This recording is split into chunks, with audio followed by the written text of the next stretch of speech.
Assalamualaikum warahmatullahi wabarakatuh. Perkenalkan, saya Kartika Sari dengan NIM 43218110024 akan mempresentasikan tentang penaklukan Mekah. Penaklukan Mekah. Kata fat merupakan bentuk masdar dari fi'il mazi fataha, secara bahasa bermakna membuka.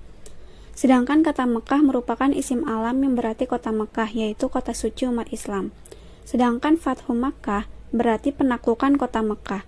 Menurut pendapat sebagian ahli tafsir ialah kemenangan penaklukan Mekah, dan ada yang mengatakan penaklukan negeri Rum, dan ada pula yang mengatakan perdamaian Hudaybiyah. Tetapi kebanyakan ahli tafsir berpendapat bahwa yang dimaksud di sini adalah perdamaian Hudaybiyah. Sebagaimana dalam firman Allah surat Al-Fat ayat 1, Inna fatahna laka fatahan mubina, sesungguhnya kami telah memberikan kepadamu kemenangan yang nyata. Tafsir Jalalain, sesungguhnya kami telah memberikan kemenangan kepadamu. Maksudnya kami telah memastikan kemenangan bagimu atas kota Mekah dan kota-kota lainnya di masa mendatang, secara paksa melalui jihadmu, yaitu kemenangan yang nyata, artinya kemenangan yang jelas dan nyata. Dengan demikian, Fathu Makkah bisa diartikan penaklukan kota Mekah, kemenangan kota Mekah, ataupun pembebasan kota Mekah. Pada tahun ke-8 Hijriyah, terjadi perjanjian antara kaum muslimin dengan Quraisy Mekah di Hudaybiyah. Salah satu poin dari perjanjian tersebut disepakati bahwa barang siapa yang ingin masuk dalam perjanjian Muhammad bersekutu dengan kaum muslimin, maka ia masuk ke dalamnya, dan barang siapa yang ingin masuk ke dalam perjanjian Quraisy, maka ia masuk ke dalamnya. Pada saat itu, kabilah Khuza'ah memilih bersekutu dengan kaum muslimin, dan kabilah Bani Bakar memilih bersekutu dengan Quraisy Mekah. Dalam perjanjian tersebut disepakati genjatan senjata antara kaum muslimin dengan Quraisy Mekah selama 10 tahun. Ketika genjatan senjata tersebut berlangsung antara kaum muslimin dan Quraisy Mekah, Bani Ad-Dail dari kabilah Bani Bakar memanfaatkan kesempatan untuk balas dendam atas kematian Malik bin Abad dari Bani Al-Hadrami, sekutu Bani Bakar.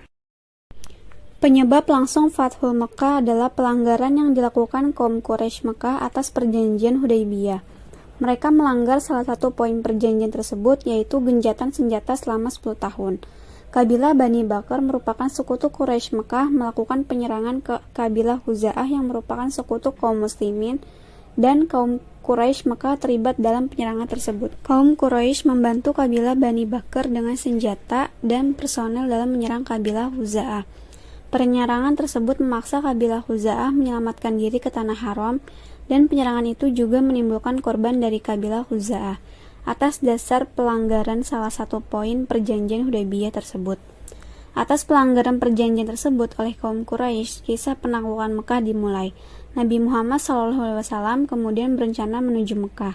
Tidak sendirian, kedatangan Nabi Muhammad didampingi 10.000 sahabat. Ketika semua pasukan Rasulullah SAW telah memasuki kota Mekah, ternyata mereka tidak mendapat perlawanan yang berarti, kecuali pasukan Khalid bin Walid yang memperoleh perlawanan dari orang-orang yang paling keras memusuhi Nabi Muhammad SAW, termasuk mereka yang melanggar perjanjian Hudaybiyah dengan mengadakan serangan terhadap Khuza'ah. Kelompok ini dipimpin oleh Sofwan, Suhail, dan Ikrimah bin Abi Jahal. Setelah tidak ada perlawanan, Nabi beserta para sahabatnya melakukan tawaf 7 kali. Selanjutnya Nabi SAW menyuruh para sahabat menghancurkan berhala yang ada di dalam dan sekeliling Ka'bah. Nabi sendiri membacakan sebuah ayat Al-Quran. Wa qul ja'al haqqu wa jahaqal batil innal batila kana zahuqa. Dan katakanlah yang benar telah datang dan yang batil telah lenyap. Sesungguhnya yang batil itu adalah sesuatu yang pasti lenyap.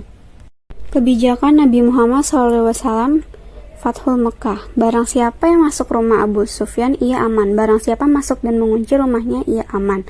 Dan barang siapa masuk Masjidil Haram, ia aman.